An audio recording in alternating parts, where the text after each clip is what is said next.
Días, feliz sábado tengan todos ustedes. Vamos a inclinar el rostro para hacer una oración.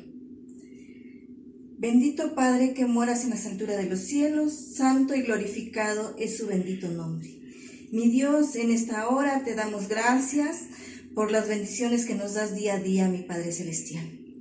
Por cuidarnos, mi Dios, y por estar siempre con cada uno de nosotros. Mi Señor Jesús, igualmente te pido por cada uno de nuestros hermanos, que tú, Señor, los cuides y los bendigas siempre. Bendice al pastor, a su esposa, mi Dios, cuídalos. Igualmente, Señor, te pido que nos des sabiduría para seguir adelante en tu palabra, mi Dios. Quédate con cada uno de nosotros en esta hora, yo te lo pido. En el nombre de Cristo Jesús, que para Él la honra y la gloria por los siglos de los siglos. Amén.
Nada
temor hablar por Cristo, haz que brille en ti su luz.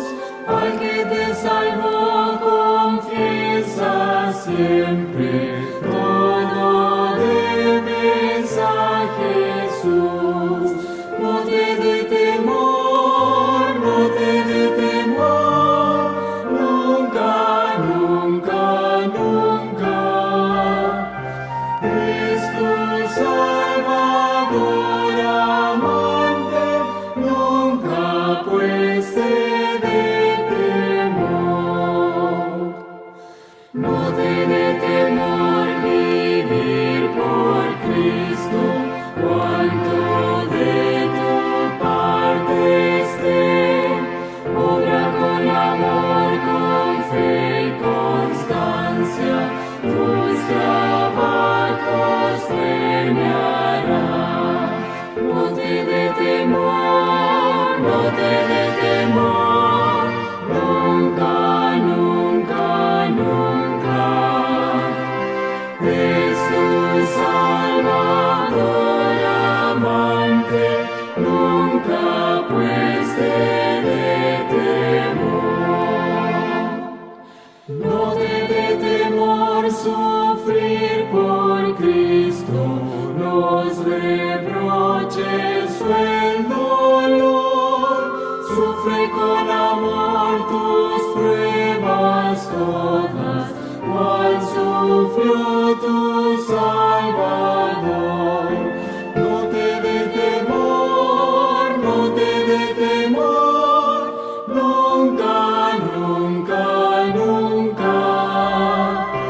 Es tu Salvador amante, nunca pues te dé temor.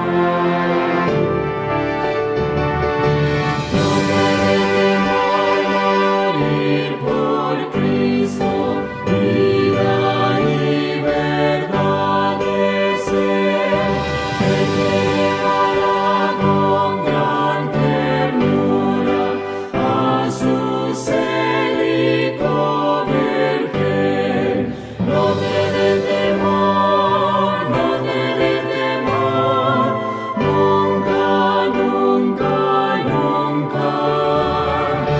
Es tu Salvador amante, nunca pues te dé temor.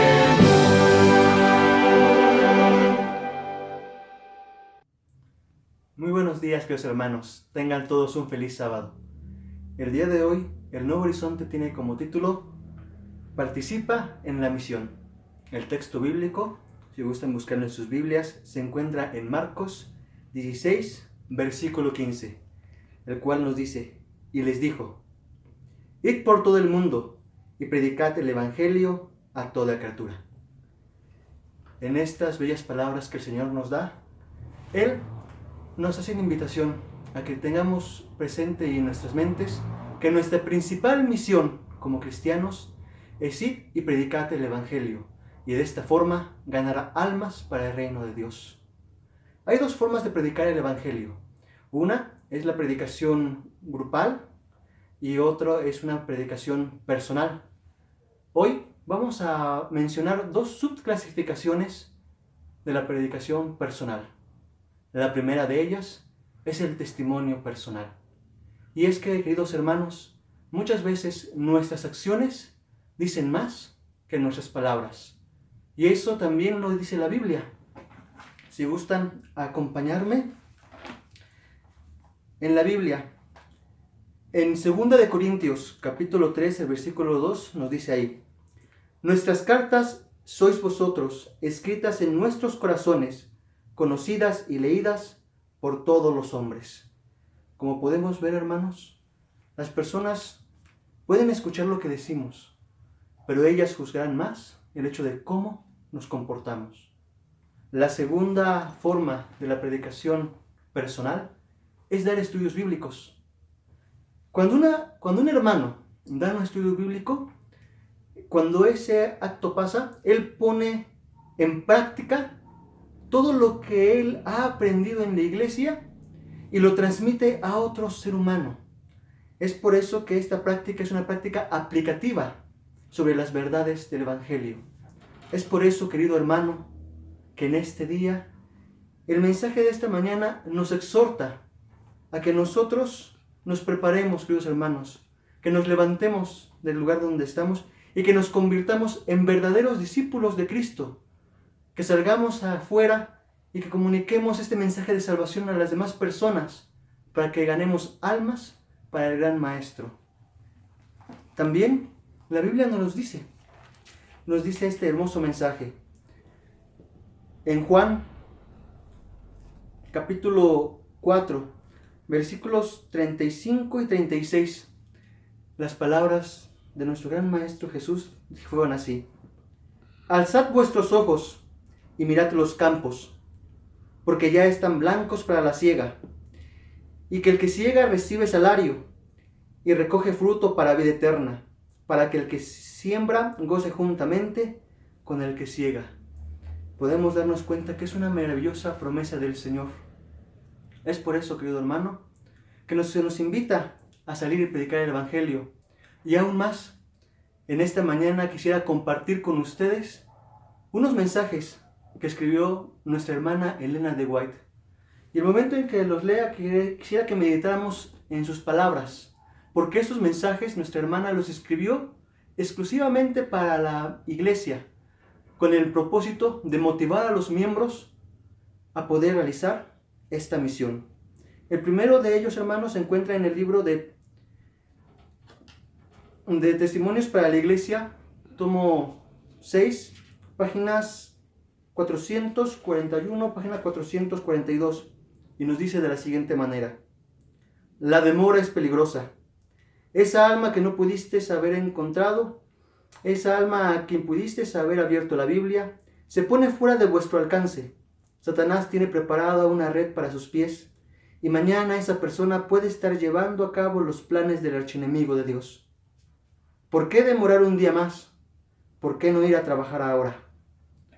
Otro mensaje de nuestra hermana Elena de White se encuentra en el libro de Servicio Cristiano, en el capítulo número 9, en la página 106, y nos dice así: la iglesia debe ser una iglesia activa si quiere ser una iglesia viva.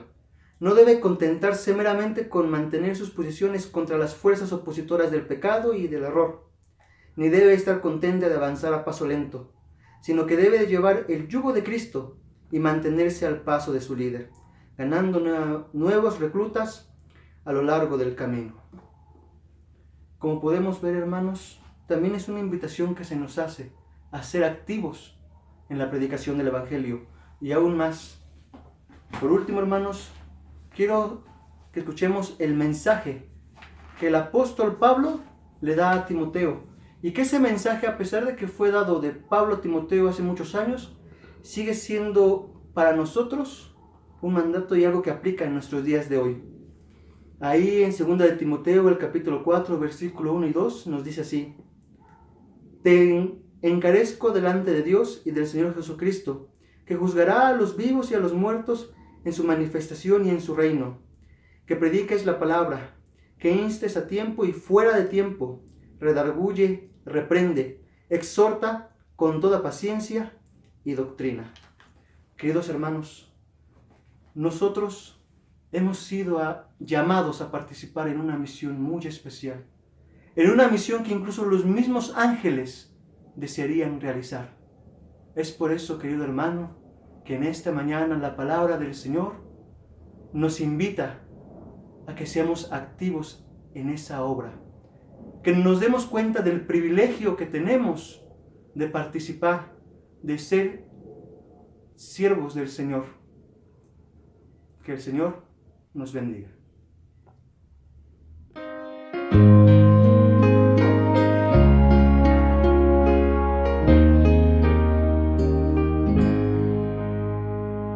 Esparcid la luz de Cristo en la densa oscuridad, alumbrad a quien no ha visto más que el mundo de maldad.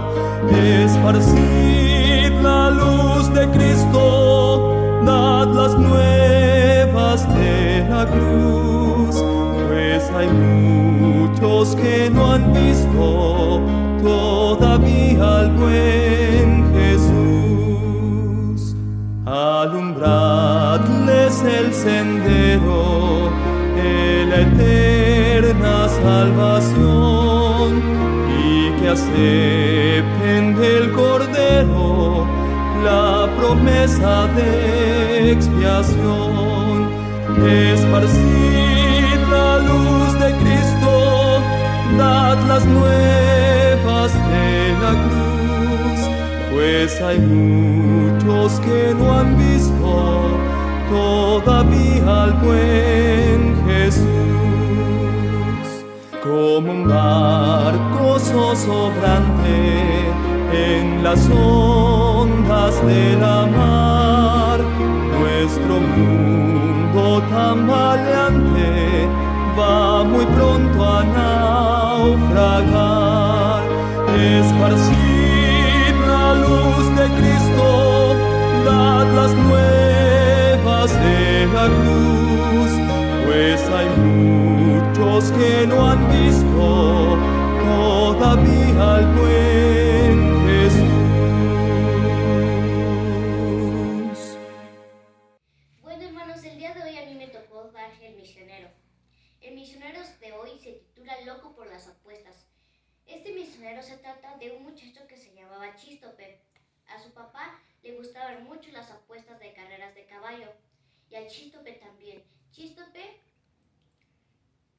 Chístope estudiaba en una universidad de Francia, y su papá le daba dinero para apostar después de clases porque Chístope no trabajaba.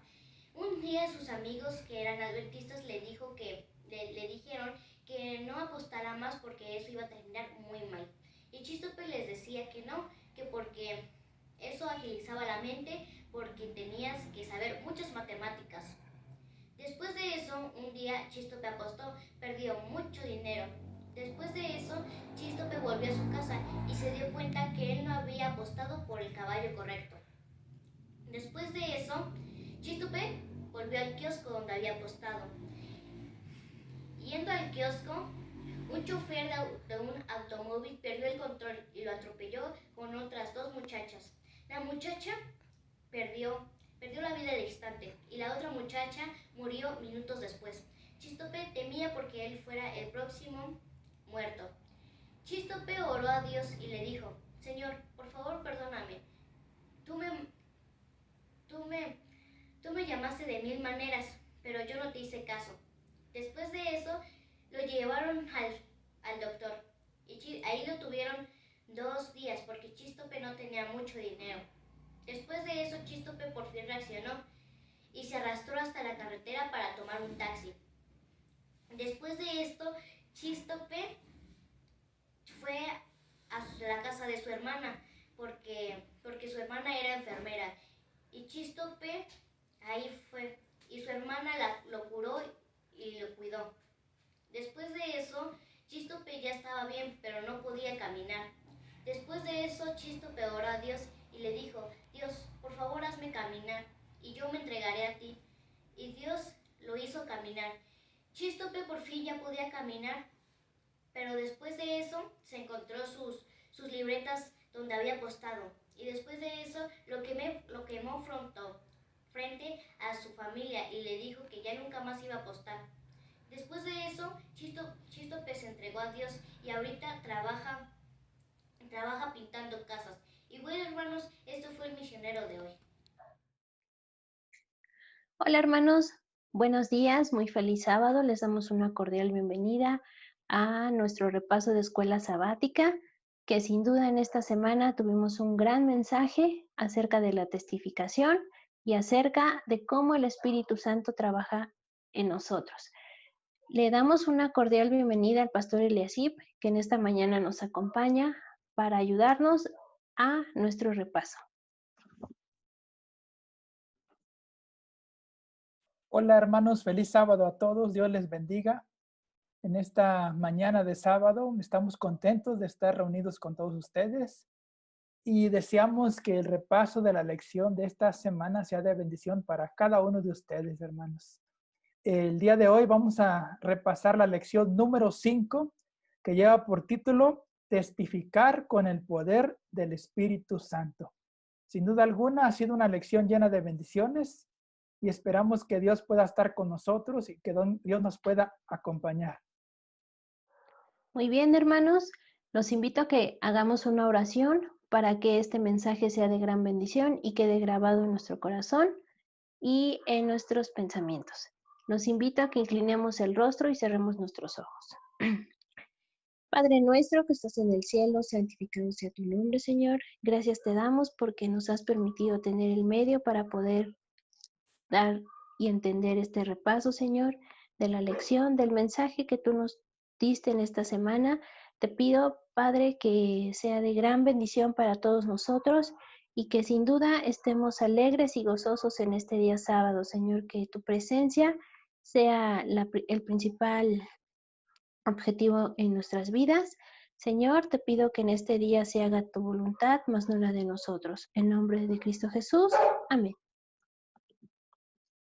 Muy bien, ¿qué les parece si comenzamos haciendo una primera pregunta al pastor? Pastor, ¿qué nos podría decir acerca de esta pregunta?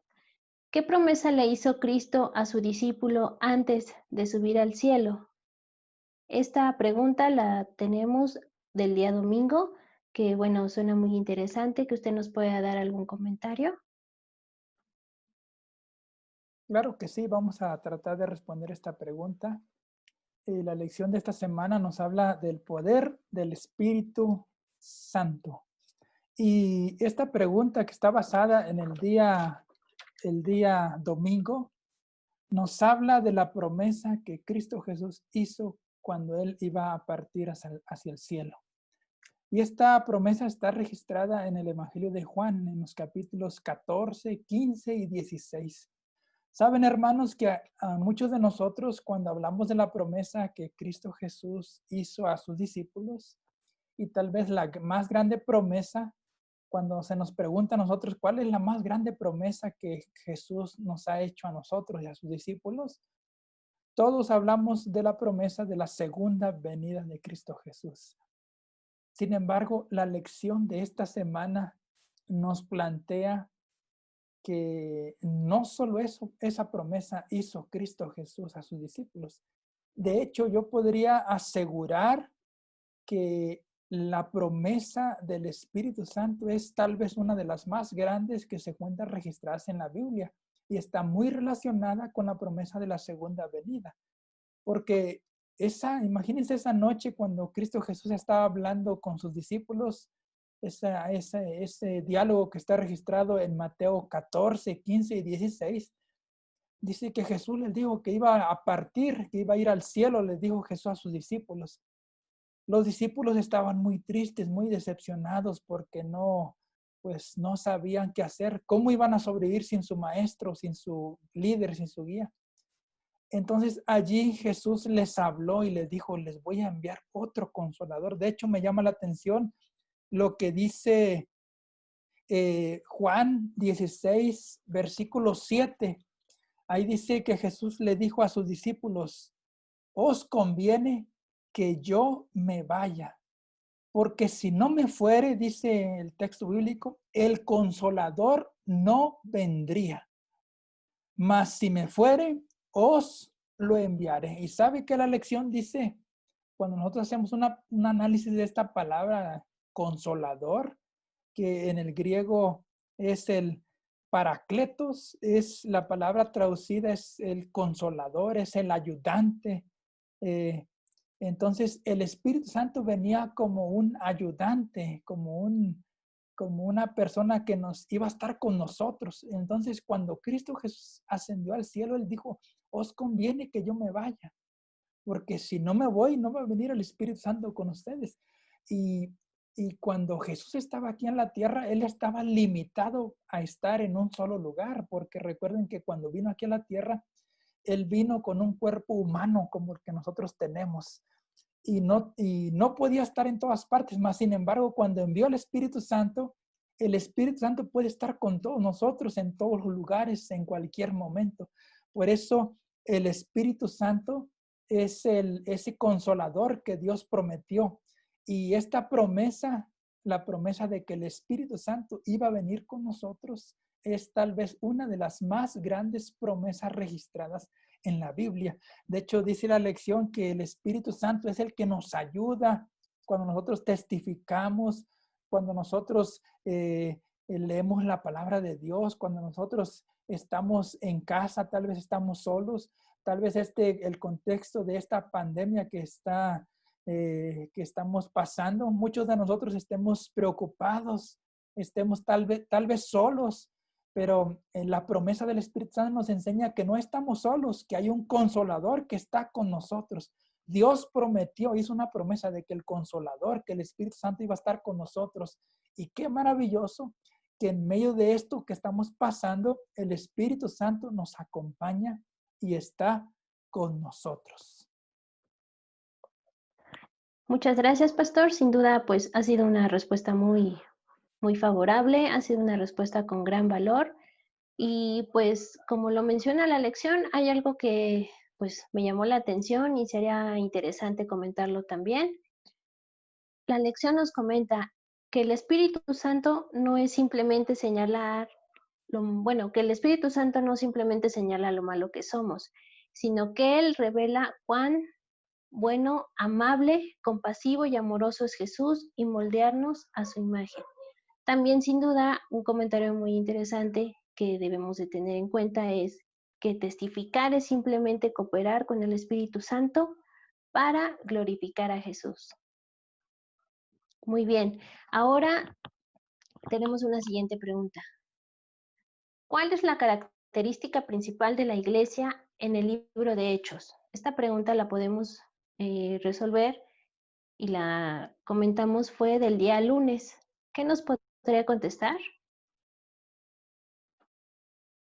Claro que sí, el día lunes nos habla de la iglesia y todos los textos que aparecen ahí en el día lunes están tomados del libro de Hechos. De hecho, la lección pareciera ser que casi el 100% de la lección está basada en el libro de Hechos.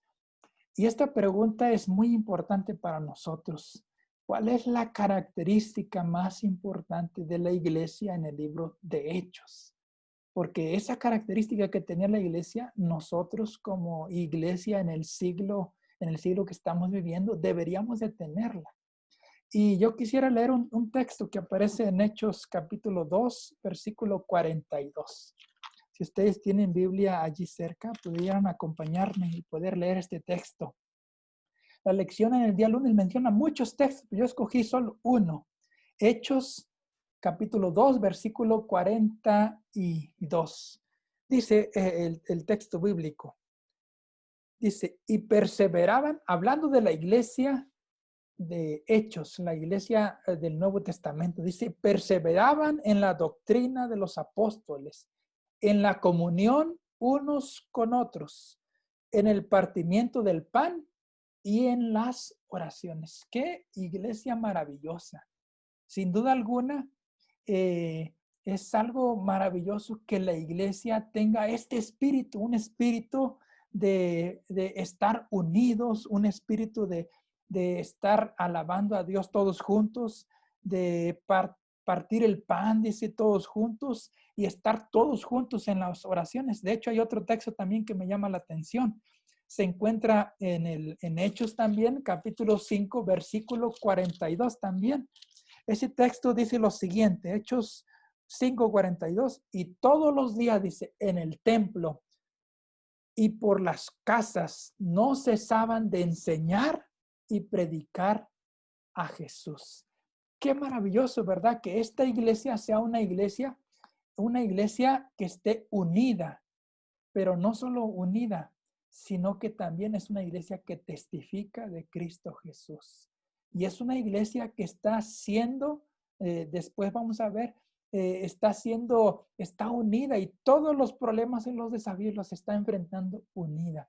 Saben, hermanos, en estos momentos muchos de nuestros hermanos están en casa, están solos, pero qué bonito sería que de nuestra iglesia se dijera lo siguiente: y todos los días en sus casas, dice, no cesaban de enseñar y predicar a Jesús. Qué bonito sería que de nosotros, que en estos momentos se dijera lo mismo, porque estas características que distinguían a la iglesia del Nuevo Testamento, a la iglesia de Hechos, nos deberían de distinguir a nosotros. Y qué bonito sería que nosotros también pudiéramos ser que a nosotros se nos pudieran decir estas características.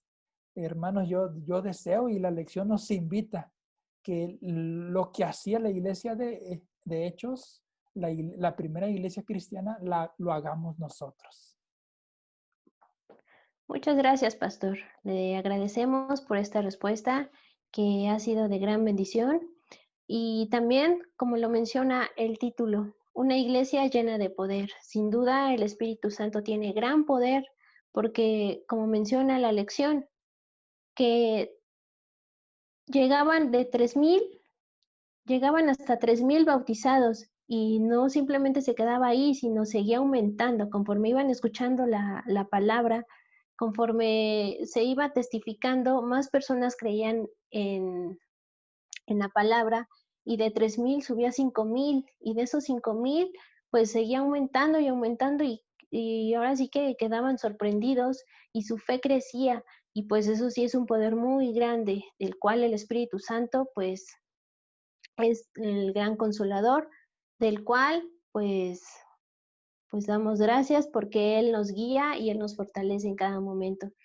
También, pastor, tenemos una pregunta. Esta la encontramos el día martes, que es: ¿cuál era el enfoque de la iglesia?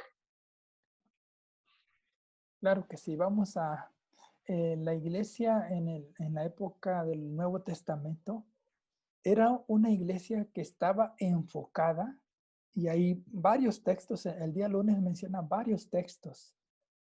Yo voy a escoger uno de ellos, ya lo estudié, pero lo voy a estudiar otra vez, es Hechos 5:42. Hechos 5:42 nos enseña lo que la iglesia del Nuevo Testamento hacía. Dice el versículo Hechos 5:42, dice: y todos los días en el templo y por las casas no cesaban de enseñar y predicar. Enseñar y, ¿qué cosa? Predicar.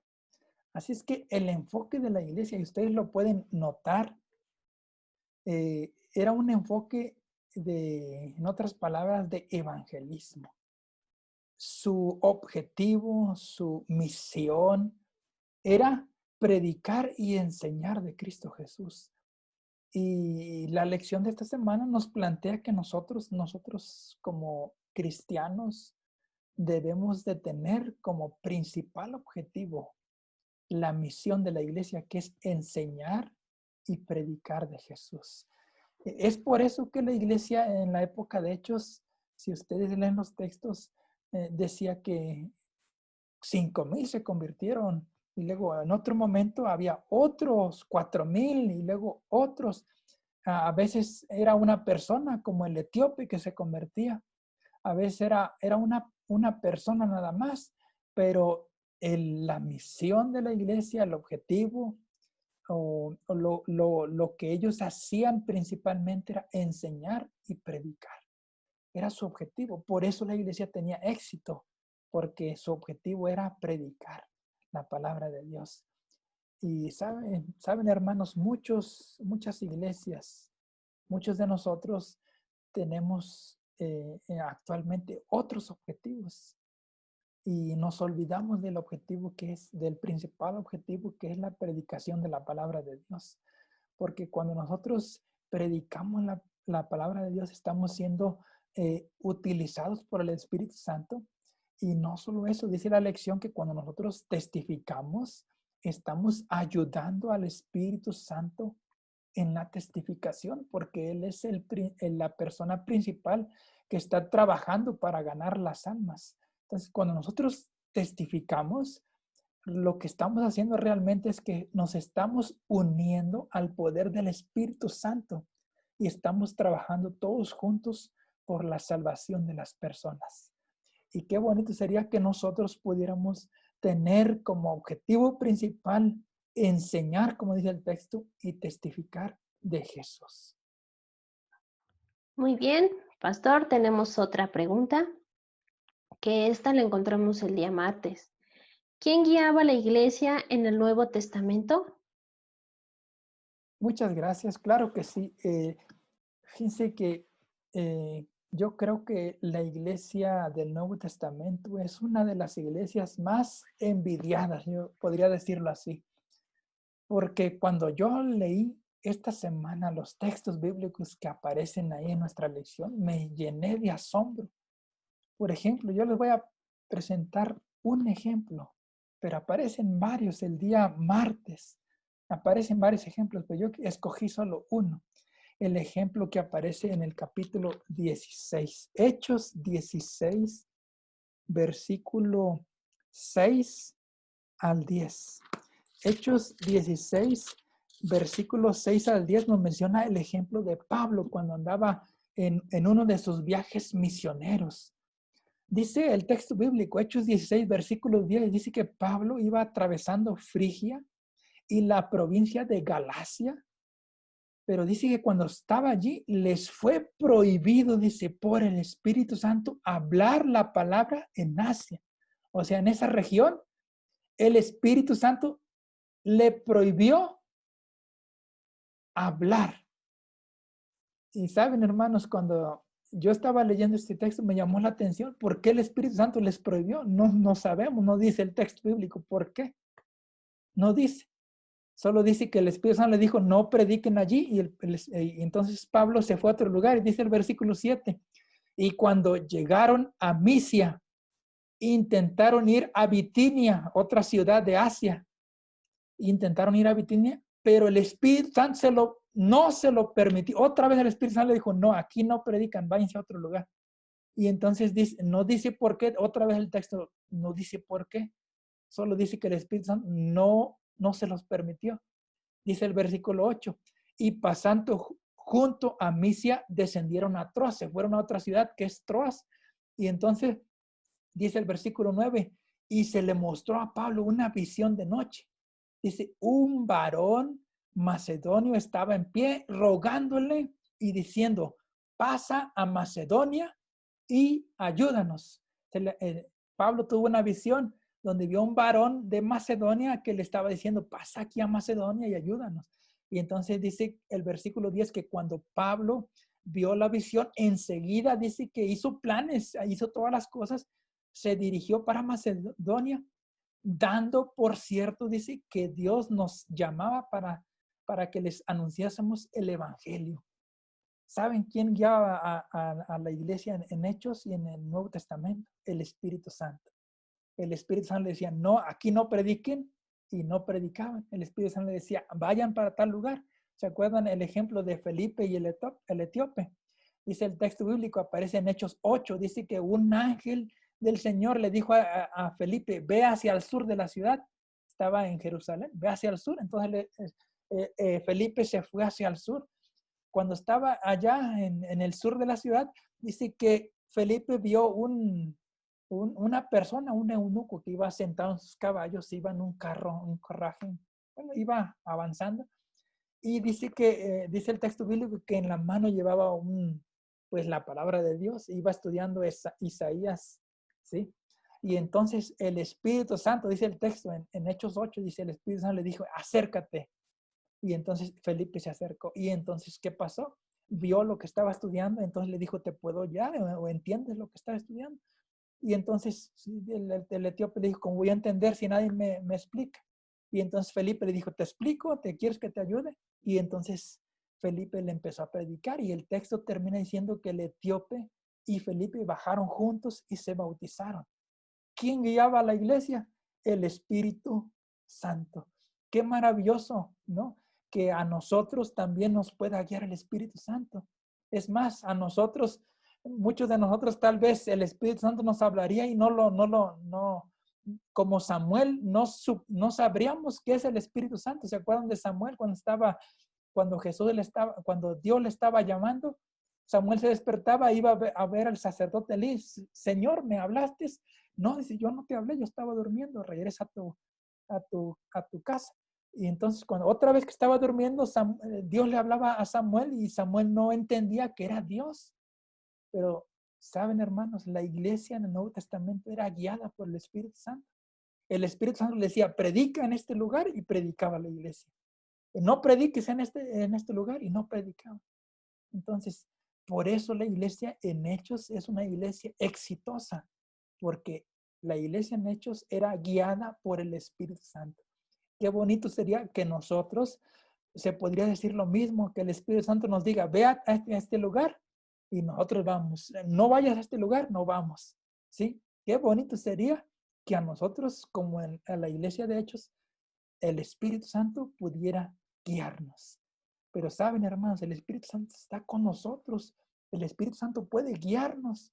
Yo los invito para que nos dejemos guiar por el Espíritu Santo, porque el Espíritu Santo era quien guiaba a la iglesia en el Nuevo Testamento. Sin duda, el poder del Espíritu Santo se sigue manifestando hasta nuestras fechas, y sin duda Él es el que nos dirige, Él es el que nos guía, Él es el que nos libra de peligros, y pues el Espíritu Santo es quien nos fortalece, y Él es la luz en nuestro camino, ¿verdad, hermanos? Muy bien, pastor. La siguiente pregunta es, ¿cuál es el poder oculto de la palabra de Dios? Este lo encontramos en el día miércoles. Claro que sí, el día miércoles nos hablas acerca del Espíritu y de la palabra de Dios. Y saben, hermanos, que cuando nosotros estudiamos la Biblia, que es la palabra de Dios tiene poder. Por eso la pregunta es, ¿cuál es el poder oculto que tiene la palabra de Dios? ¿Cuál es el poder oculto? Saben, yo escogí 2 textos bíblicos. El primero se encuentra en Segunda de Pedro. Quisiera que me acompañaran a estudiarlo. Segunda de Pedro, capítulo 1, 21. Segunda de Pedro 1, 21 dice, porque nunca la profecía fue traída por voluntad humana, sino que los santos hombres de Dios hablaron siendo inspirados por el Espíritu Santo. ¿Qué quiere decir? Que el Espíritu Santo es el autor de la palabra de Dios. ¿Sí? El Espíritu Santo es el autor de la palabra de Dios. Ahora, hay otro texto bíblico que se encuentra en Hebreos 4:12, que yo quisiera que me acompañaran, que se encuentra en unas hojas atrás de Segunda de Pedro. Hebreos 4:12 dice, porque la palabra de Dios es viva y eficaz, y más cortante que toda espada de 2 filos. Penetra hasta partir el alma y el espíritu, las coyunturas y los tuétanos, y discierne los pensamientos y las intenciones del corazón. ¿Saben, hermanos? En la palabra de Dios tiene un poder oculto. ¿Saben por qué? Porque el Espíritu Santo, ¿sí? El Espíritu Santo, que es Dios, está aquí. Porque dice que por la palabra de Dios, dice que ninguna de las profecías fue traída por voluntad humana, sino que todos los santos hombres de Dios hablaron siendo inspirados por el Espíritu de Dios. En otras palabras, el Espíritu Santo es el poder oculto que tiene la palabra de Dios. Por eso la palabra de Dios tiene poder, ¿sí? Por eso la palabra de Dios, dice el texto bíblico, es como una espada de 2 filos que penetra las coyunturas, dice el versículo, penetra hasta partir el alma, las coyunturas y los tuétanos. ¿Por qué? Porque en otras palabras, Dios es el que está. ¿Se acuerdan? Dice, por la palabra de Dios fueron hechos los cielos. ¿Sí? Dios dijo, ¿sí? Dios dijo, sea la luz, y fue la luz. ¿Sí? Pero esa palabra también está escrita aquí, ¿sí? Porque dice, en el principio era el verbo estaba con Dios y el verbo era Dios, lo dice Juan 1:1, pero Juan 1:14 dice, y aquel verbo se hizo carne, ¿sí? Y entonces ese verbo, la historia de ese verbo, de esa persona está escrita aquí en la palabra de Dios. Por eso la palabra de Dios no es cualquier cosa. Por eso la Biblia no es cualquier libro. Por eso este libro tiene el poder, porque Dios está aquí. Por eso este libro tiene el poder, ¿sí? Por eso el poder oculto que tiene la palabra de Dios es que el Espíritu Santo está aquí, ¿sí? Así es, pastor. Como usted lo menciona, el Espíritu Santo está en la palabra de Dios. Y aquí viene algo interesante en nuestra lección que menciona, el mismo Espíritu Santo que inspiró la palabra de Dios, trabaja a través de la palabra para cambiar vidas. Hay poder vivificante en la palabra de Dios, porque gracias al Espíritu es la palabra viva de Cristo. ¿Se imaginan cuán grande poder tiene que cambia vidas? ¿Se imaginan cuán grande poder que se manifiesta en nosotros, que nosotros podemos ayudar a quien no tiene ese cambio, quien no conoce la palabra? Yo los invito a que pues nosotros testifiquemos, nosotros demos a conocer el Evangelio y que sin duda el Espíritu Santo nos va a guiar y nos va a acompañar y Él va a poner en nuestra boca las palabras para que nosotros podamos llegar a quien no conoce a Jesús. La siguiente pregunta, ¿quién es el que tiene el poder de cambiar a las personas? Esta pregunta la encontramos el día jueves. ¿Nos puede ayudar, pastor? Claro que sí. El día jueves habla del poder transformador del Espíritu Santo. ¿Saben, hermanos? He conocido muchas personas que estaban hundidos en las drogas, personas que habían sufrido mucho, matrimonios que han sufrido mucho, que estaban a punto de terminar, de romperse su relación. Sin embargo, cuando conocieron a Dios, cuando permitieron que el Espíritu Santo estuviera en sus vidas, el Espíritu Santo transformó esos corazones. Por eso la lección nos enseña que la única persona que tiene el poder para cambiar los corazones es el Espíritu Santo. Y esta lección es muy importante. Aquí vienen varias historias de conversión en el día jueves de la lección de esta semana. Viene, por ejemplo, a una persona llamada Lidia, aparece en Hechos, que era una empresaria judía. También se menciona ¿se acuerdan ustedes la historia del carcelero de Filipos, que fue transformado por el Espíritu Santo?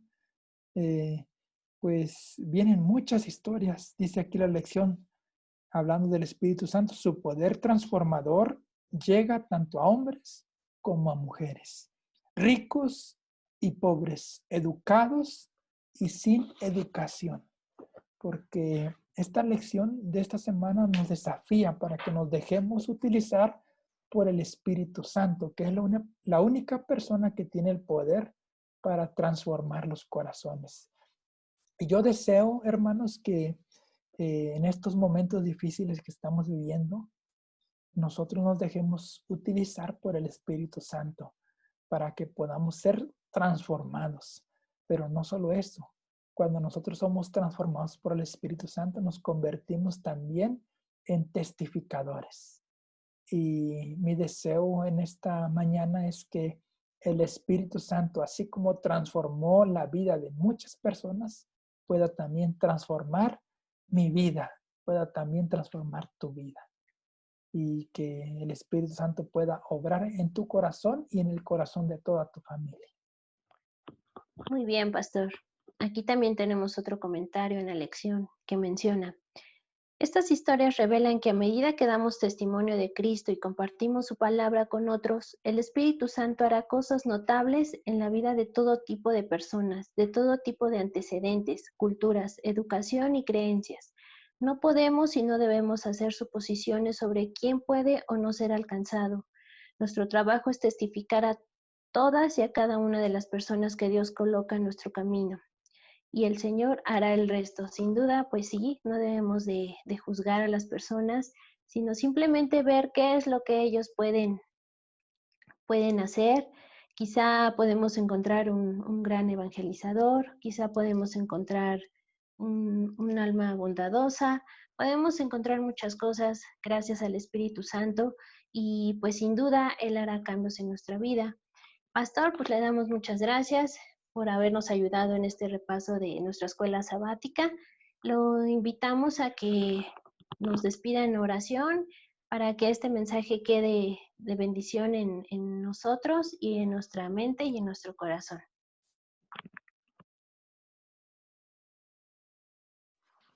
Vamos a orar, hermanos. Los invito a cerrar los ojos y a hacer la oración final.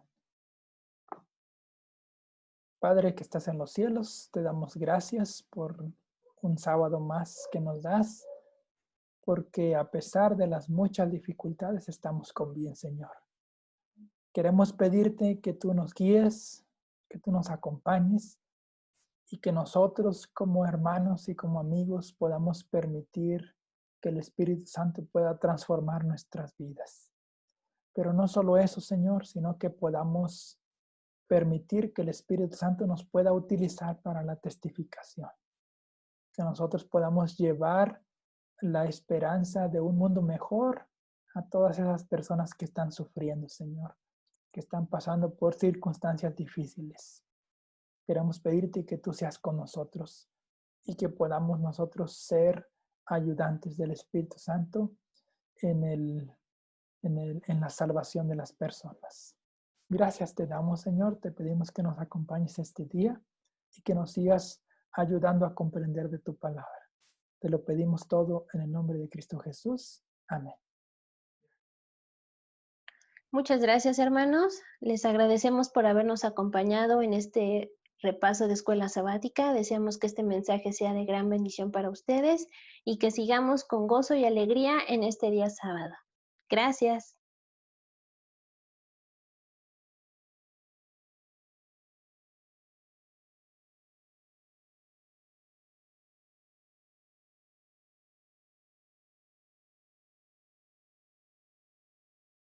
Sean todos bienvenidos en esta mañana al culto de adoración.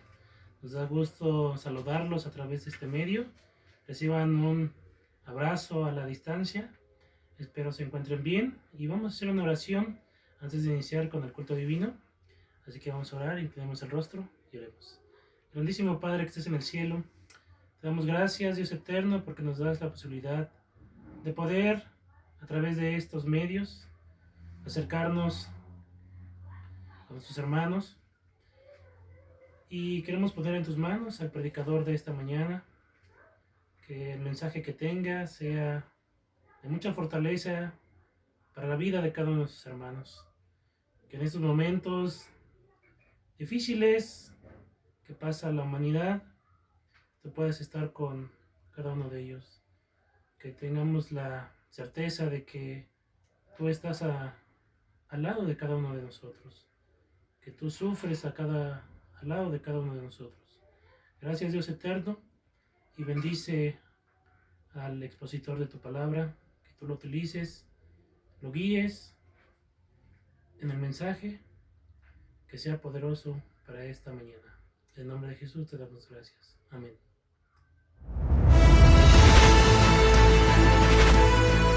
Probar y ver. Historia de hoy. Mi talento, mi ministerio. La Biblia está repleta de personas que dedicaron sus vidas a una tarea muy especial: conducir al pueblo de Dios. Recordamos a Noé, Abraham, Moisés, Josué, profetas y otros. Pero la historia no termina allí. La historia continúa en nuestros días cuando vemos profesores con sus clases, conduciendo al pueblo de Dios a través del estudio de la lección de la escuela sabatina. El trabajo continúa cuando vemos a nuestros hombres liderando a la juventud en los caminos del Señor. El trabajo continúa cuando vemos en acción a la fuerza de las mujeres, ocupando espacios tan significativos en la proclamación del Evangelio. El trabajo continúa cuando vemos a nuestros líderes, ancianos y pastores, dedicándole sus vidas a la misión de liderar, proclamar y salvar. Lo interesante es que no necesitamos ir muy lejos para encontrar a esas personas. Están muy cerca de nosotros. Ellas hacen de sus talentos su ministerio. Aquí en Campo Grande, Mato Grosso do Sul, existen muchas personas así, totalmente involucradas con la misión. Específicamente en la iglesia del barrio universitario, encontramos muchos ejemplos de hombres y mujeres dedicados a la obra misionaria. Para representar a ese grupo especial de personas, escogimos al joven Rubén Barros Godoy. Él fue prácticamente criado en esta iglesia, y hoy es un incentivo para todos nosotros. Con disposición actúa en prácticamente todos los departamentos de la iglesia. Hoy, como primer anciano, él ejerce gran influencia sobre los hermanos. Esto ha contribuido para el crecimiento de la obra misionaria en su barrio, para un reavivamiento espiritual de los miembros, y así la iglesia se torna cada día más viva y más fervorosa. Las actividades son muy interesantes. La alabanza congregacional es uno de los puntos fuertes de la liturgia. El tocar el piano y liderar una pequeña banda musical. Rubén está contribuyendo para desarrollar otros talentos y crear un clima de participación, espiritualidad y adoración. Rubén es un verdadero líder que no mide esfuerzos para compartir sus conocimientos bíblicos. Su influencia es determinante y la utiliza con bondad y amor al abrir la palabra de Dios para los jóvenes y su iglesia. Es un apasionado por la enseñanza y creó una clase bíblica adaptada al programa Biblia Fácil los domingos en la noche, donde decenas de hermanos y visitantes tienen la oportunidad de estudiar la Biblia de una manera didáctica y atractiva. Muchas personas han tomado la decisión del bautismo a partir de esa clase bíblica. Decidido a dedicarle todo su tiempo a la predicación del Evangelio, Rubén además ofrece estudios bíblicos en las casas de los interesados. Uno de los motivos que hacen de la iglesia del barrio universitario un lugar tan activo espiritualmente es el gran coro, que reúne a gente de varias edades. El coro existe hace más de 18 años, siempre bajo el comando y dirección de Rubén. Él también es consejero espiritual del Club de Desbravadores Herederos del Rey e instructor de Orden Unida. Su conducta cristiana y su liderazgo ha llevado a los miembros de la iglesia a realizar cosas importantes. Una de ellas es la realización de un gran sueño: inaugurar la nueva iglesia construida al lado de la iglesia actual. En su trabajo como profesor universitario de ingeniería eléctrica, Rubén siempre da testimonio de su fe. ¡Qué bendición para la iglesia cuando vemos jóvenes que se dedican a vivir una vida en misión, haciendo de sus talentos sus ministerios! Y de esta manera son capaces de construir una historia de victorias en sus comunidades. ¿Qué tal ser un joven así? Probad y ved. Y ahora les invito a este momento especial de adoración a través de los diezmos y las ofrendas. Que Dios les bendiga.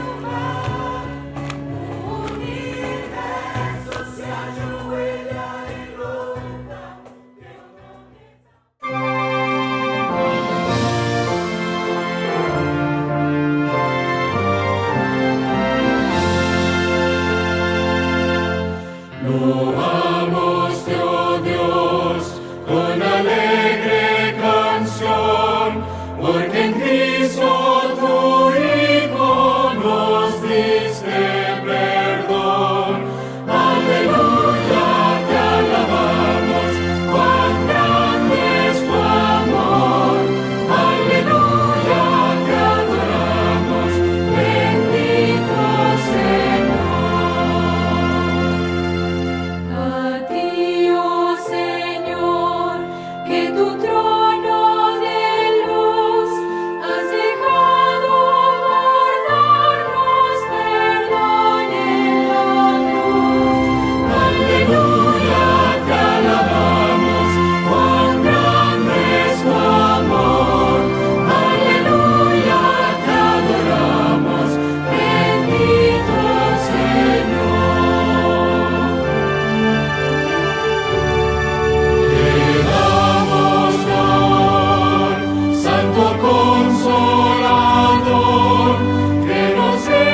rendimos honores con sinceridad,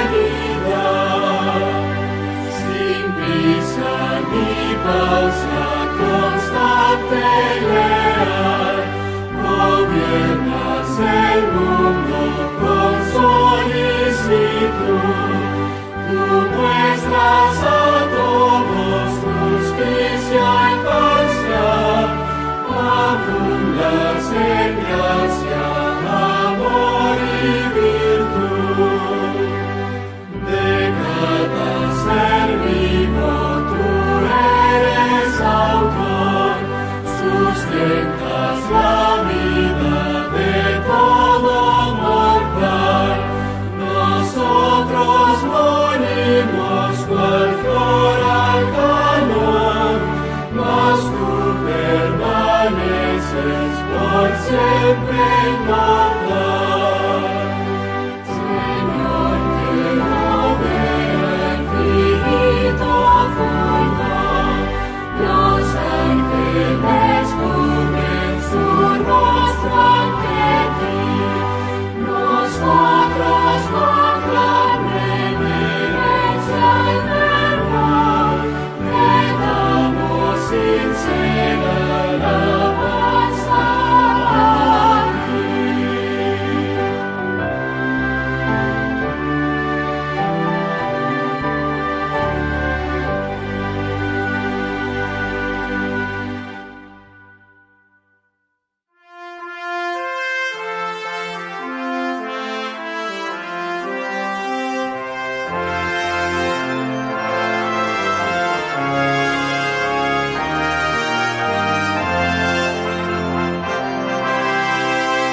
Alma bendice al Señor, Rey potente de gloria. De sus mercedes viva en ti la memoria. Oh, despertar y con salterio entonar himnos de honor y victoria. Alma bendice al Señor que a los cielos gobierna y te conduce paciente con mano paterna. Te perdonó, de todo mal te libró, porque su gracia es eterna. Alma bendice al Señor, de tu vida es la fuente. Él te creó y en salud te sostiene clemente. Tu defensor en todo trance morar, su diestra es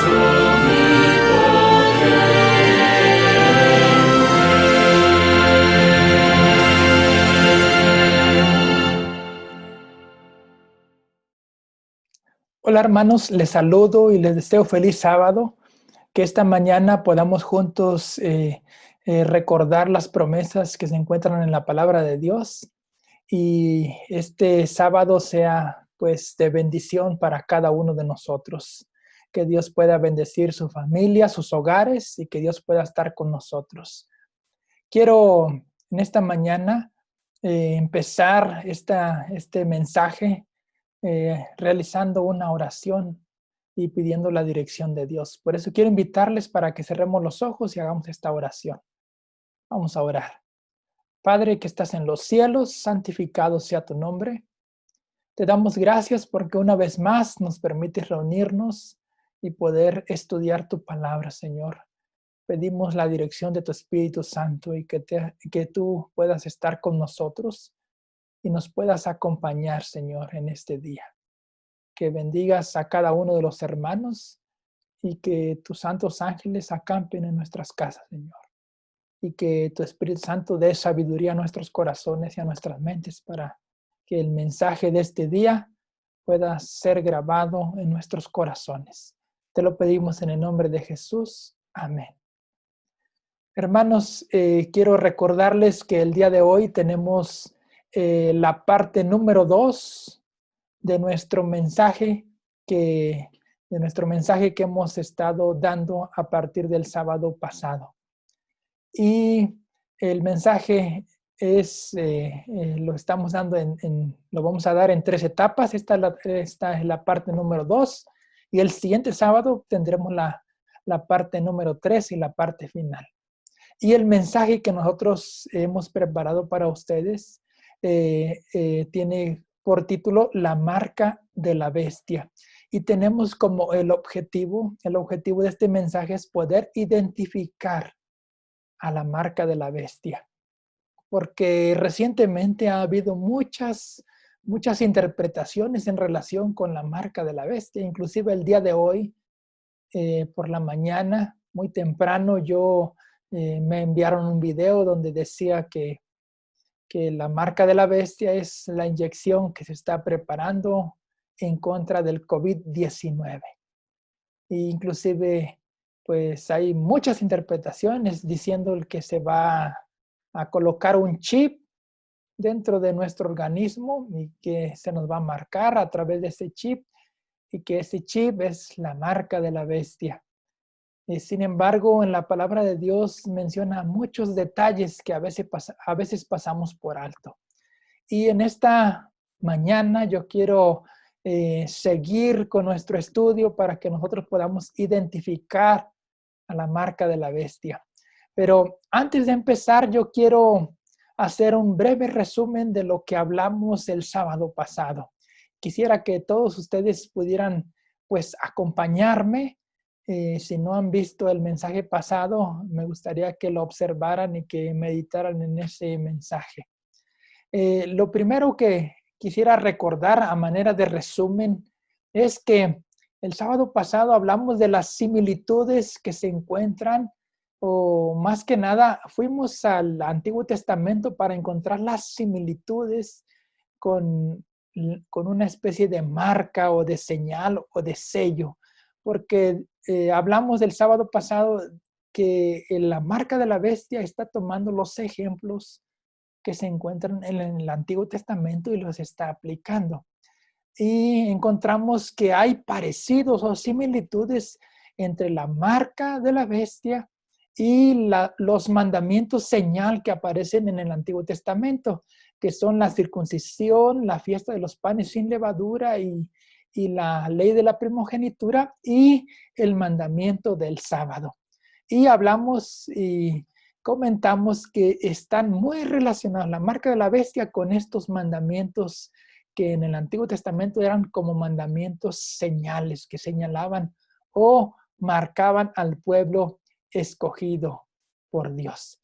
También hablamos el sábado pasado que así como esos mandamientos se colocaba, dice el texto bíblico, que una señal en la mano o como frontal en sus frentes, así de la misma manera la marca de la bestia se coloca en la mano y en la frente. También hablamos el sábado pasado que la marca, todas aquellas personas que están marcados, digamos por así decirlo, por esta marca de la bestia, están en una relación de obediencia entre esa persona y la bestia. De la misma manera, en el Antiguo Testamento, cuando una persona participaba, por ejemplo, de la ley de la circuncisión, estaba en una relación de obediencia entre la persona y Dios. Lo mismo ocurre con el sábado. Cuando una persona guarda el sábado, en el Antiguo Testamento dice Deuteronomio y se acuerdan los textos bíblicos de Ezequiel, que una persona que participaba de la obediencia del sábado estaba en una relación de obediencia entre la persona y Dios. Y de la misma manera en Apocalipsis toma el ejemplo del Antiguo Testamento, y toda aquella persona que trae la marca de la bestia está en una relación de obediencia entre la persona y la bestia. Y por último, hablamos el sábado pasado que la marca de la bestia parece ser un mandamiento que incluye la participación en algún tipo de adoración. Así como en la circuncisión, la ley de la circuncisión, así como la ley de la fiesta de los panes sin levaduras, o la ley de la primogenitura, o el mandamiento del sábado. Esos son mandamientos que aparecen en el Antiguo Testamento, que eran mandamientos que tenían una señal, que el que participaba al obedecerlo estaba siendo marcado por Dios.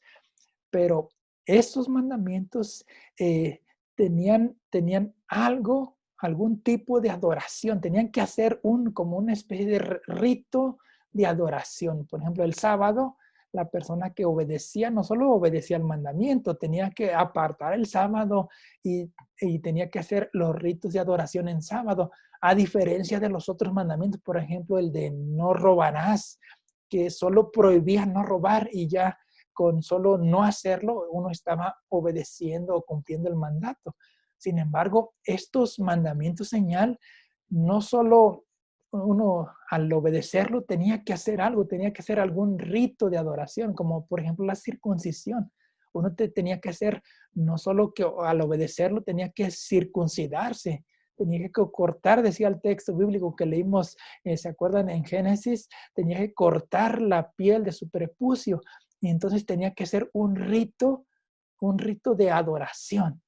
Así también, en la marca de la bestia parece ser que es un mandamiento que incluye un rito de adoración, ¿sí? Eso es lo que hablamos el sábado pasado. Y propusimos que la marca de la bestia era como un mandamiento señal, como los mandamientos que aparecen en el Antiguo Testamento. Ahora, en nuestro estudio del día de hoy, vamos a hablar acerca de lo que sigue. Saben, en Apocalipsis nosotros podemos ver una crisis terrible que aparece registrada de manera especial en el capítulo 13 de Apocalipsis.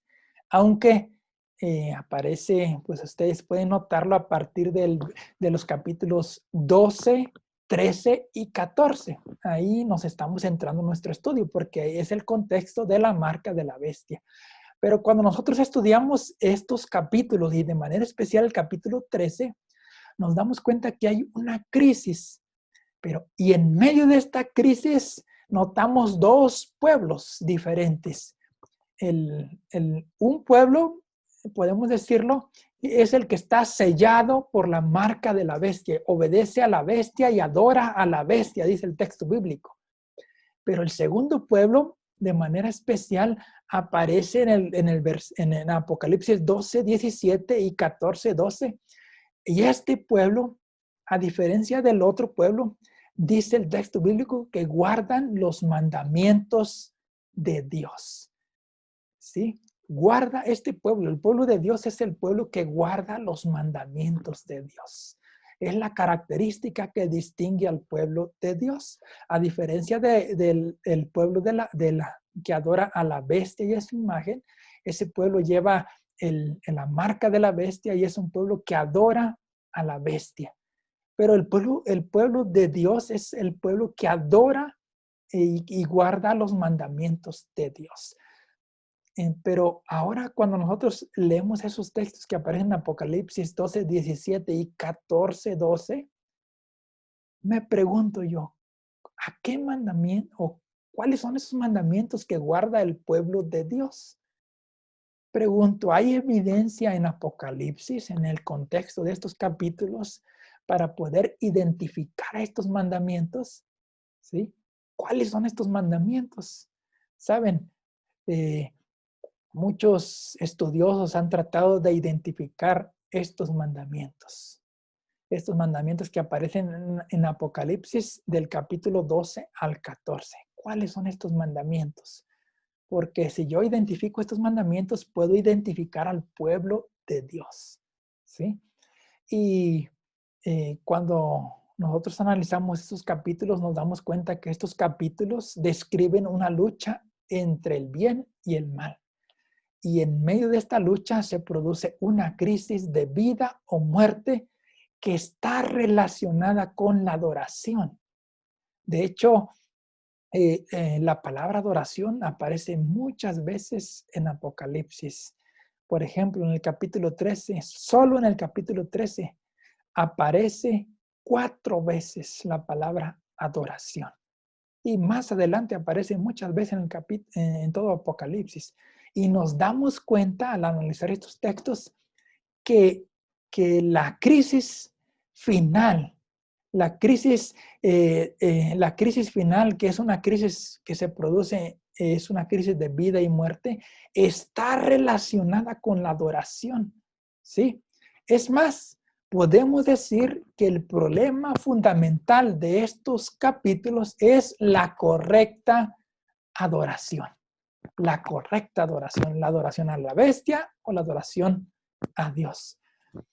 Y cuando nosotros hacemos un análisis de qué es lo que importa en esta crisis religiosa o en esta crisis de adoración, ¿qué es lo que importa? ¿Qué es lo que está en juego? Nos damos cuenta que lo que está en juego es la correcta adoración a Dios. Y esta adoración a Dios constituye el tema central, ¿saben? De la primera tabla de los 10 mandamientos. Ustedes recuerdan que en el Antiguo Testamento, en Éxodo está registrado que cuando Moisés subió al monte Sinaí, dice que Dios le entregó los mandamientos en 2 tablas de piedra. Y esos mandamientos estaban estructurados en 2 tablas de piedra. En la primera tabla estaban los primeros 4 mandamientos, que tienen que ver esos 4 mandamientos con la relación entre el hombre y Dios. La relación entre Dios y el hombre.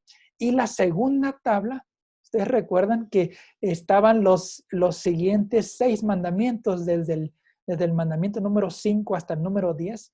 Y esos mandamientos tienen que ver con la relación entre pues las personas, entre el prójimo, entre yo y mi prójimo, ¿sí? Pero cuando nosotros analizamos la crisis final que aparece en Apocalipsis 12, 13 y 14, nos damos cuenta que la crisis final, lo que importa, el tema central de esa crisis son los mandamientos de la primera tabla del Decálogo. ¿Qué son? Ustedes recuerdan sus mandamientos: no tendrás dioses ajenos. El segundo, no te harás imagen. El tercero, pues hablaba del nombre de Dios, que tenemos que pues respetar el nombre de Dios, ¿sí? No tomar el nombre de Dios en vano. Y el cuarto mandamiento, que está relacionado con el día de reposo. Entonces, cuando nosotros hacemos un análisis de la crisis final, nos damos cuenta que la crisis final se está desarrollando y el tema central son los mandamientos que aparecen en esa tabla. En otras palabras, los primeros 4 mandamientos del Decálogo. ¿Saben por qué? Porque en momentos de persecución, ustedes imagínense un momento de persecución.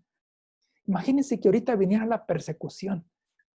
Y saben que lo más importante en un momento de persecución es la adoración a Dios. Sí, durante la persecución lo que está en juego es la cuestión vertical del amor a Dios, más que la cuestión horizontal del amor al prójimo. ¿Sí? Pues sí, imagínense que ahorita ocurriera la persecución. ¿Ustedes creen que nos van a perseguir porque nosotros guardamos el mandamiento de no robar? No, no nos van a perseguir porque guardamos el mandamiento de no robar. ¿O nos van a perseguir porque guardamos el mandamiento de no matar? No, no nos van a perseguir por ese mandamiento. Pero ¿saben? Nos van a perseguir porque adoramos a otros dioses. Claro, la bestia es un dios y se está adorando, pero yo adoro a Jehová y me van a perseguir porque no adoro a la bestia, ¿sí? Los santos de Apocalipsis no son perseguidos porque se comporten de forma ética y correcta. No, no van a ser perseguidos por eso, sino porque se aferran a la fe de Jesús y guardan los mandamientos de Dios. Es decir, su relación de adoración a Dios los identifica como objeto de persecución. Es más, mi relación de adoración a Dios, o sea, los primeros 4 mandamientos que definen y que marcan las pautas de mi adoración a Dios, la bestia me va a perseguir por esos mandamientos, ¿sí? Saben, cuando nosotros hacemos un análisis de estos capítulos de esta crisis final, nos damos cuenta que en el Apocalipsis se describe una transgresión de estos 4 mandamientos, que es la primera tabla del decálogo, o es la primera tabla de los 10 mandamientos. ¿Se acuerdan que Dios le entregó a Moisés 2 tablas, y en la primera tabla vendían los mandamientos que tienen que ver con la relación entre Dios y el hombre? Entonces, cuando hacemos un análisis de la crisis final, nos damos cuenta que ocurre un ataque directo de la bestia contra la primera tabla del decálogo, contra los primeros 4 mandamientos. Y los comentaristas o los estudiosos han notado este ataque, esta crisis que se produce, que está relacionada con el ataque de la bestia sobre estos primeros 4 mandamientos.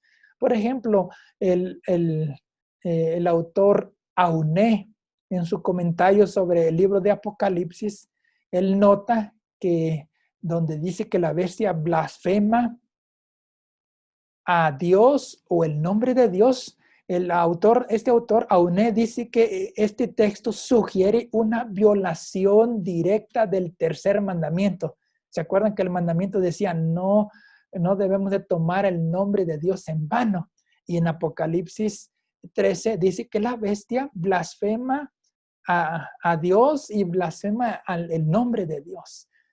Otro autor, por ejemplo, J. Massenberg Ford, concluye que la creación real de una imagen, ustedes recuerdan que en Apocalipsis 13 se menciona que la bestia hace una imagen, ¿sí? Entonces él dice que la creación real de una imagen es una infracción directa del segundo mandamiento. Ustedes recuerdan el segundo mandamiento, que es no te harás imagen, ¿sí? Y este autor no solo eso dice además que la creación real de una imagen es posiblemente un recuerdo del becerro de oro de Éxodo. ¿Se acuerdan? 32, cuando Dios le entregó los 10 mandamientos a Moisés y Moisés bajó del monte Sinaí. Dice que el pueblo de Israel había hecho un becerro de oro, una imagen de becerro de oro, y la estaba adorando. Entonces este autor dice que la creación de una imagen por parte de la bestia es una infracción directa del segundo mandamiento. Otro autor, Alan F. Johnson, observa que Juan describe esta realidad, es decir, la irrealidad de que la bestia hace una imagen y de la marca de la bestia. Esta realidad la observa este autor como un sistema blasfemo e idólatra que produce, dice este autor, una violación de los 2 primeros mandamientos, ¿sí?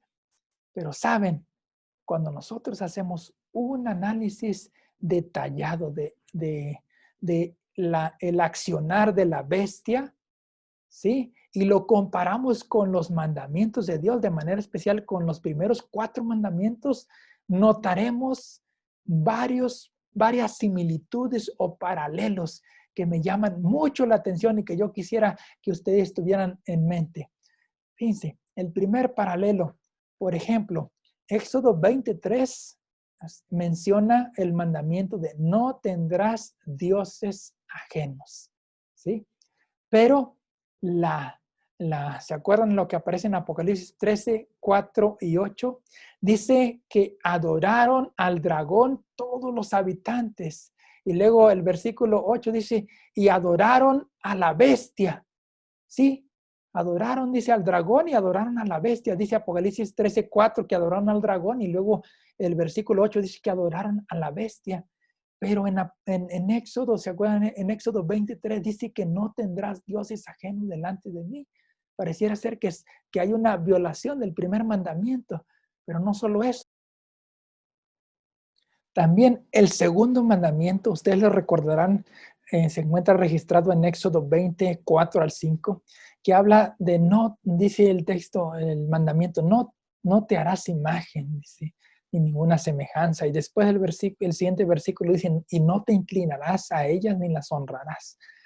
Pero el ataque de la bestia se encuentra registrado en Apocalipsis 13, 14 y 15 sobre este mandamiento, donde dice, manda a los moradores de la tierra que le hagan una imagen a la bestia.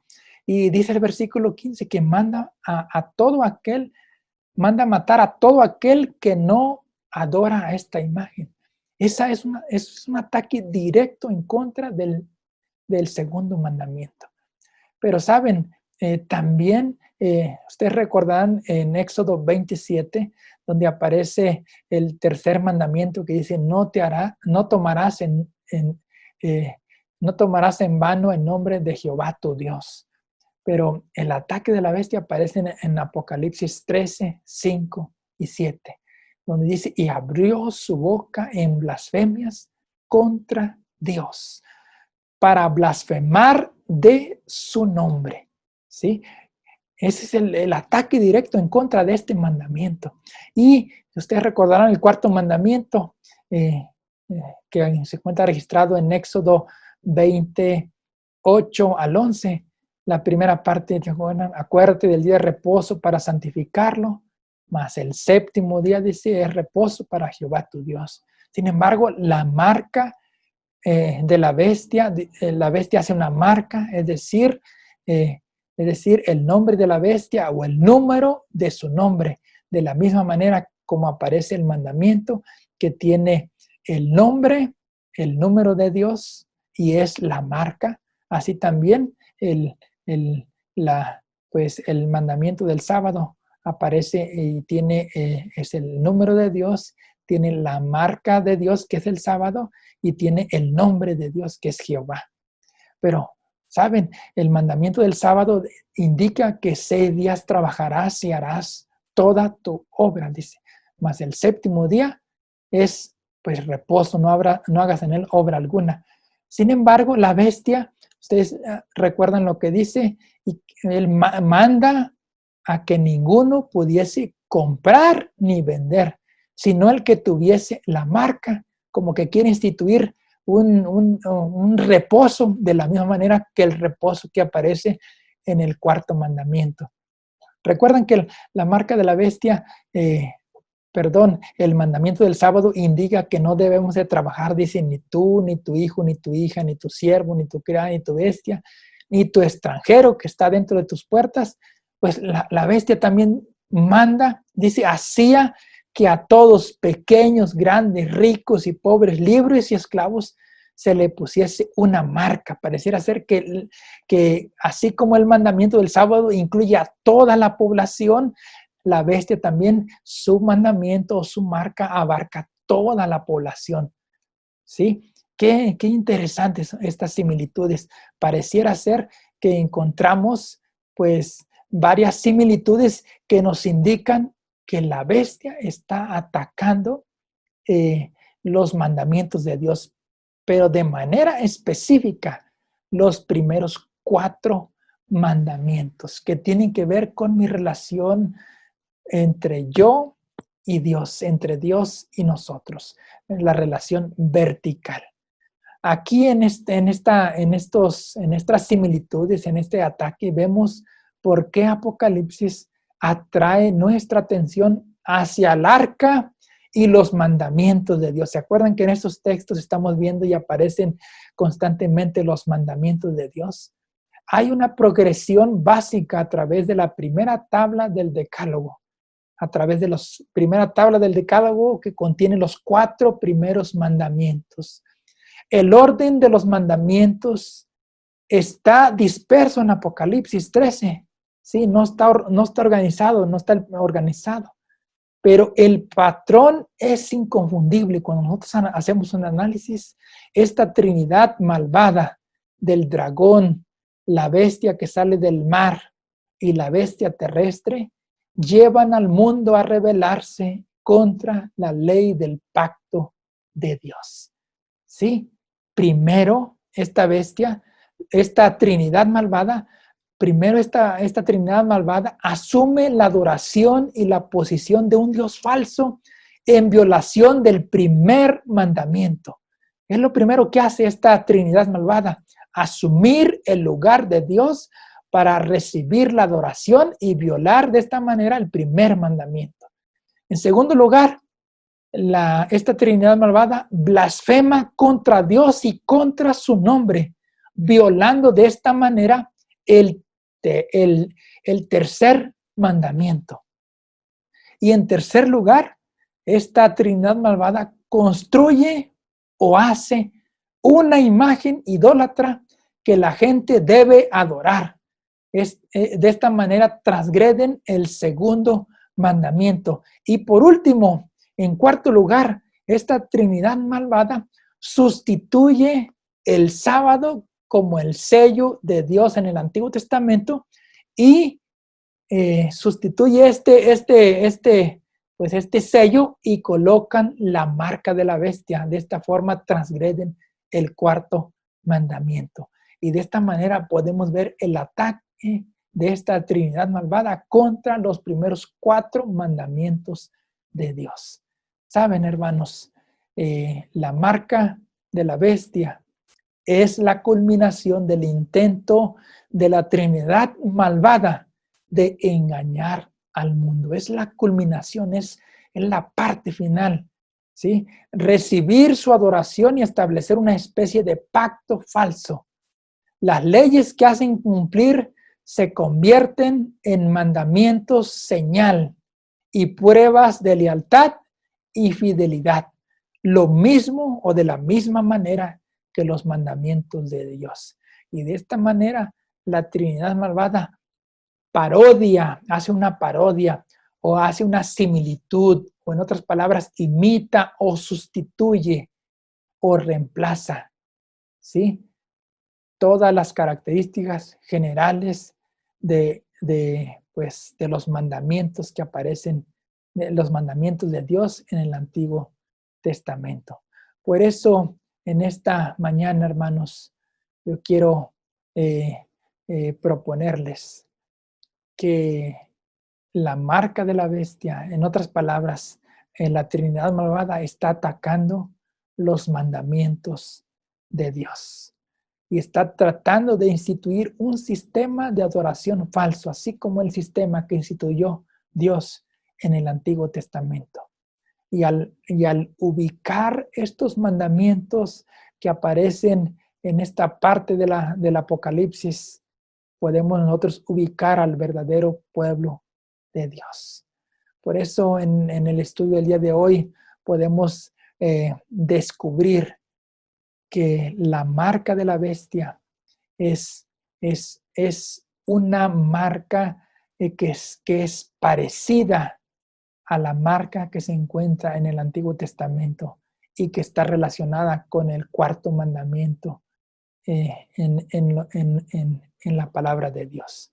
Por eso, hermanos, yo quiero invitarles para que en estos momentos, cuando nosotros analizamos estos textos bíblicos y nos damos cuenta que la marca de la bestia no es una inyección, no es una persona, no es como lo están diciendo, una inyección que se nos va a colocar, que tiene un chip, no es un chip de computadora tampoco, no.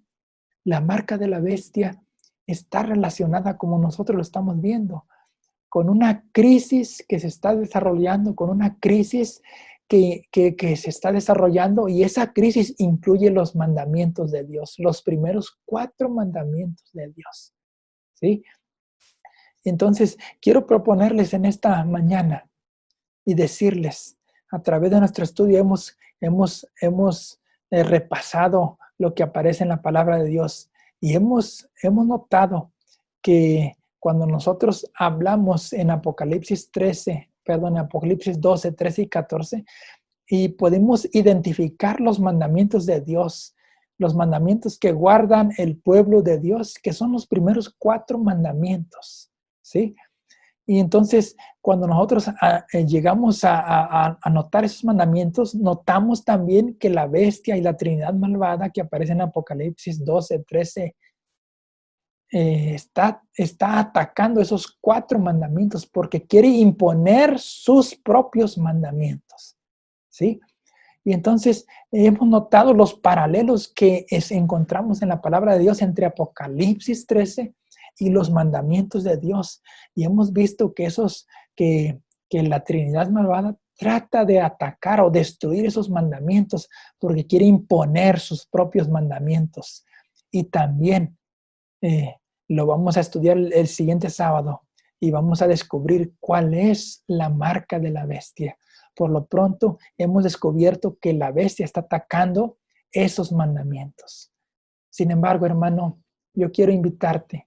Muchos dicen que la marca de la bestia se está colocando en estos momentos, que la marca de la bestia es una inyección. No, hermano, la marca de la bestia no es una inyección, porque nosotros estamos viendo a través de nuestro estudio el día de hoy que la marca de la bestia no es otra cosa más que un sistema de adoración, que nosotros lo vamos a estudiar el siguiente sábado. Sin embargo, hermano, quiero invitarte para que juntos podamos descubrir el significado de la marca de la bestia. Que Dios te bendiga y que Dios te acompañe y que tengas feliz sábado. Vamos a hacer una oración. Padre que estás en los cielos, santificado sea tu nombre. Quiero pedirte en esta mañana que puedas bendecir a nuestros hermanos, que nos puedas acompañar este día, que nos ayudes en nuestro estudio de tu palabra, que nos ayudes a que podamos identificar, Señor, las verdades que tú nos has dejado en el libro del Apocalipsis, porque esas verdades nos van a guiar para poder comprender los tiempos, Señor, comprender las crisis que estamos enfrentando. Ponemos en tus manos a todos nuestros hermanos. Queremos pedirte que nos acompañes y que nos bendigas y que tus santos ángeles, Señor, puedan guardarnos y protegernos en estos tiempos difíciles. Gracias te damos, Señor. Te lo pedimos en el nombre de Cristo Jesús. Amén. Que Dios los bendiga, hermanos, y que tengan feliz sábado.